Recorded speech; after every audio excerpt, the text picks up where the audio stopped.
Assalamualaikum warahmatullahi wabarakatuh. Waalaikumsalam warahmatullahi wabarakatuh. Bapak, maaf mengganggu waktunya. Saya ada tugas Pak nih dari CGP. Kebetulan saya mendapatkan tugas mewawancarai Bapak terkait dengan materi dilema etika Pak. Ya. Mungkin ada beberapa pertanyaan yang mungkin saya akan ajukan. Untuk pertanyaan yang pertama, pertanyaannya selama ini bagaimana Bapak dapat mengidentifikasi kasus-kasus yang merupakan dilema etika atau bujuk moral? Menangani kasus-kasus Dilema etika Pak, bujuk atau moral. bujuk moral. Kebetulan nggak ada. Jadi kalau kita cerita tentang dilema etika dan bujuk moral, pasti kaitannya ini dengan ini banyak hal ya Pak Jati ya. Ya. Dari sebagai kepala sekolah ya sampai detik ini, alhamdulillah kalau suka sekali nggak terlalu banyak karena memang masalahnya tidak terlalu kompleks. Ada, cuman ya kita berusaha tetap istiqomah bahwa sebagai kepala sekolah ada batasan-batasan baik norma agama, norma bernegara dan seterusnya kita pegang. Kita berusaha menjelaskan ya norma bernegara itu harus ditegakkan ketika memang kita ngambil keputusan berkaitan dengan apapun. Ya, di situ setelah yang bersangkutannya paham dengan itu semua, ya bahwa tidak akan berulang lagi. Jadi intinya adalah pemahaman tentang norma bernegara dan norma beragama. Untuk selanjutnya saya nomor 2. Selama ini bagaimana Bapak mengambil keputusan di sekolah Bapak, terutama untuk kasus-kasus misalkan ada dua kepentingan yang sama-sama benar, sama-sama mengandung nilai kebajikan. Dari kedua itu yang mana kan? Oke, baik. Ini keputusan ini memang perlu diambil secara cermat, mempertimbangkan dua hal, mana yang manfaatnya lebih banyak itu menjadi prioritas. Artinya dua-duanya memang benar secara etika, secara moral benar, tapi yang paling banyak bermanfaat untuk sekolah yang mana itu pasti akan diprioritaskan dan menjadi keputusan utama. Karena tetap sebagai pemimpin kita harus memilih mana yang terbaik untuk lembaga yang sedang kita pimpin saat ini. Mana yang terbaik dari yang baik. Betul. Selanjutnya, Bermanfaatan itu. Selanjutnya Pak, langkah-langkah atau prosedur seperti apa yang Bapak lakukan selama ini dalam mengambil keputusan tersebut Pak? Langkah yang harus dilakukan pasti satu, kita terus melihat ini konteksnya seperti apa, kan? Konteks yang ada di sekolah kan akan mempengaruhi terhadap keputusan kita. Jadi kita lihat dulu seperti apa dan bagaimana, sejauh mana hal itu diperlukan untuk lembaga, itu menjadi kunci. Kan langkah pertama. Yang kedua, setelah kita itu akan konfirmasi ke beberapa orang apakah betul ini akan bermanfaat atau tidak, gitu kan. Maka ketika mengambil keputusan kalau mau tepat sasaran, kita nggak bisa dengan ujuk-ujuk, semuanya harus baik data, baik proses, dan itu membutuhkan waktu yang cukup. Jadi kecuali dalam kondisi dan situasi yang sangat mendesak, ya memang kita ambil keputusan terbaik. Yang terbaik pasti dengan mempertimbangkan aspek-aspek konteks yang ada di sekolah itu sendiri atau di SMA Sukasari pada khususnya. Baik Pak, untuk selanjutnya hal apa saja yang selama ini Bapak anggap efektif dalam pengambilan keputusan pada kasus-kasus dilema etika? Yang paling efektif adalah sosialisasi tentang bagaimana kita beretika, bernegara, berorganisasi. Setelah semua orang memahami tentang itu semua, baru kemudian apapun yang kita ambil keputusan kalau berdasarkan pada norma yang ada, pasti ini akan menjadi efektif dan semua orang akan memahami. Nah, memang kunci dalam semua kebijakan itu adalah komunikasi. Maka ketika ada rapat atau briefing atau apapun, itu mestinya semuanya bisa hadir. Karena kadang-kadang ini tidak akan jadi masalah ketika yang bersangkutan atau beberapa orang tidak hadir dan menerjemahkannya dari cara yang berbeda, maka akan berisiko jadi masalah yang ujung-ujungnya pasti tidak menjadi efektif. Jadi komunikasi dan mispersepsi yang pasti. Selanjutnya Pak, apa saja hal-hal apa saja yang selama ini merupakan tantangan dalam pengambilan keputusan pada kasus-kasus dilema etika? Tantangannya seperti apa? Tantangan utamanya pasti apa ya, kita bercerita antara hati gitu kan, antara rasa, kausa dan memang situasi gitu. Rasa gimana, kadang-kadang kita ada pada kondisi-kondisi yang memang serba tidak enak karena kedekatan, karena apapun gitu kan. Nah, itu yang akan selalu muncul. Kenapa? Karena kita tidak bisa melepaskan kebijakan ini tanpa adanya hati yang berbicara. Dan kalaupun sudah diambil pasti ya, resiko berikutnya ada beberapa hal. Hal pertama pasti ada yang suka, hal kedua pasti ada yang nggak suka. Karena tidak mungkin semua kebijakan kita akan disukai oleh semua orang. Karena tidak mungkinlah kebijakan itu akan memberikan dampak yang bisa diterima kepada semua orang. Tapi yang pasti kita sebagai pemimpin harus mengambil kebijakan yang memang mendasarkan pada situasi yang hampir sebagian besar orang bisa menerima situasi itu. Selanjutnya Pak, apakah Bapak memiliki sebuah tata cara atau jadwal tertentu dalam sebuah penyelesaian kasus dilema etika? Apakah Bapak langsung menyelesaikannya di tempat atau harus terjadwal untuk menyelesaikannya? Kalau berkaitan dengan pihak luar, kita pasti langsung menyelesaikan karena tidak boleh berlarut-larut. Kalau dengan pihak internal memang kita harus pelan. Karena apa? Karena ini dampaknya juga ada di dalam gitu. Ketika soliditas di dalam tidak terjadi, itu akan jadi masalah. Jadi tetap dua-duanya akan kita pakai. Ada yang pola terjadwal atau terstruktur, dan ada memang yang harus kita ambil secara cepat. Yang cepat yang mana? Itu berkaitan dengan orang-orang yang di luar kita. Itu barangkali. Selanjutnya, apakah ada seseorang atau faktor-faktor yang selama ini mempermudah atau membantu Bapak dalam mengambil keputusan dalam kasus dilema etika ini, Pak? Pasti ada kan ya.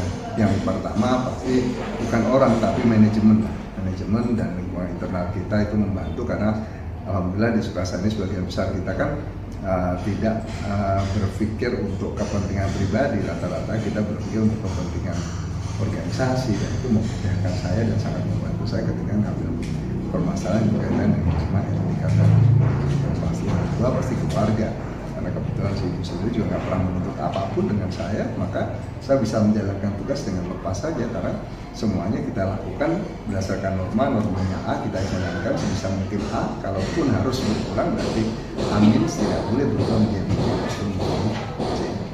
Itu barangkali Pak.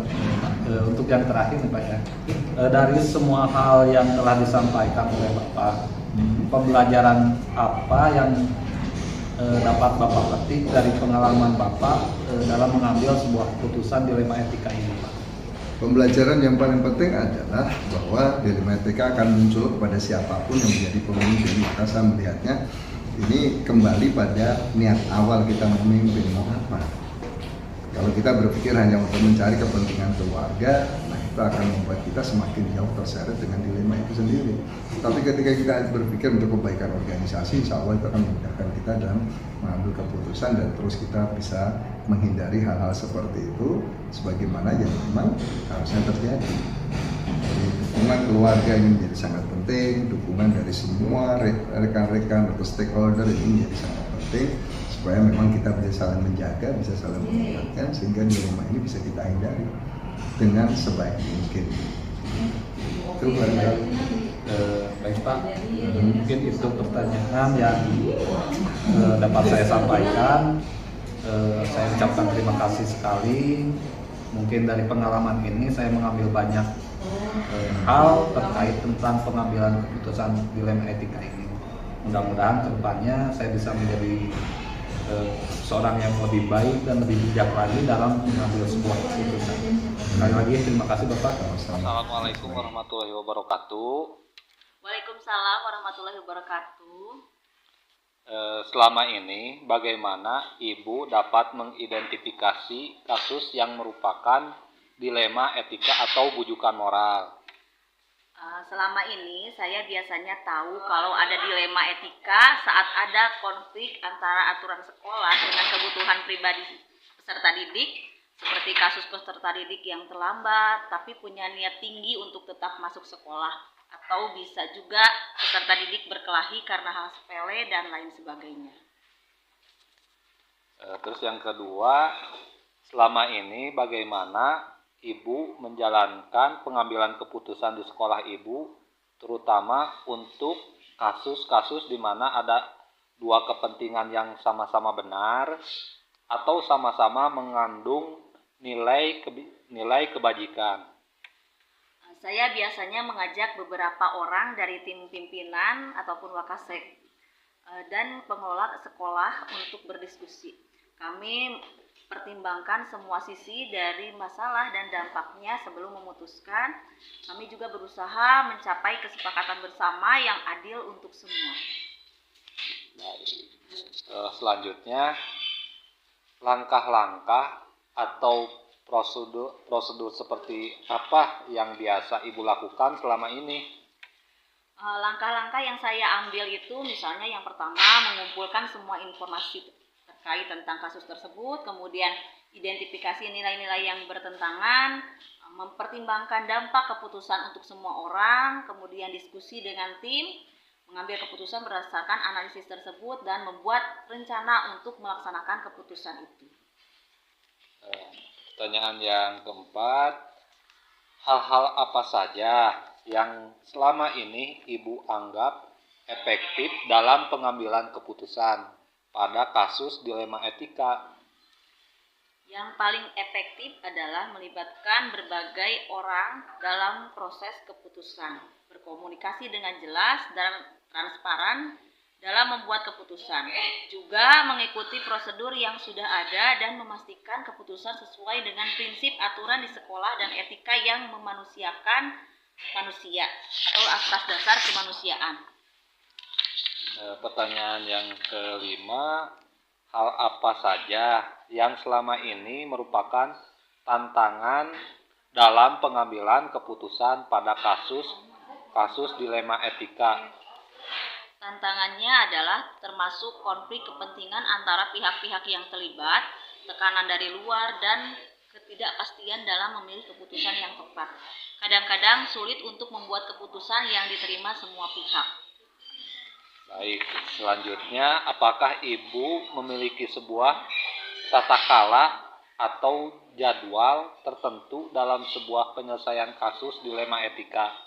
Apakah Ibu langsung menyelesaikannya di tempat atau memiliki sebuah jadwal untuk menyelesaikannya? Bentuk atau prosedur seperti apa yang Ibu jalankan? Kalau saya tidak selalu punya jadwal tetap, tapi saya selalu berusaha menyelesaikan masalah secepat mungkin sambil memastikan semua langkah yang diambil itu dengan hati-hati. Biasanya saya membuat rencana dan memberikan tenggat waktu untuk setiap langkah, tetapi tetap fleksibel jika situasi berubah. Baik, selanjutnya, adakah seseorang atau faktor-faktor yang selama ini mempermudah atau membantu Ibu dalam mengambil keputusan dalam kasus-kasus dilema etika? Dari dukungan dari tim yang kompak dan memiliki pedoman etika yang jelas sangat membantu. Terkadang saya juga melibatkan konsultan atau mediator dari luar jika diperlukan untuk mendapatkan pandangan tambahan. Dukungan dan keterlibatan seluruh warga sekolah juga memudahkan proses keputusan. Yang terakhir ya Bu, dari semua hal yang telah disampaikan, pembelajaran apa yang dapat Ibu petik dari pengalaman Ibu mengambil keputusan dilema etika? Saya belajar bahwa keterbukaan dan komunikasi sangat penting dalam pengambilan keputusan. Saya juga belajar bahwa penting untuk mempertimbangkan semua aspek dan dampak dari keputusan serta fleksibel untuk menyesuaikan keputusan jika diperlukan. Baik, Ibu, terima kasih sekali atas waktunya. Saya menjadi lebih paham mengenai dilema etika ini. Sekali lagi, saya ucapkan terima kasih dan saya akhiri dengan ucapan Alhamdulillahirobbilalamin.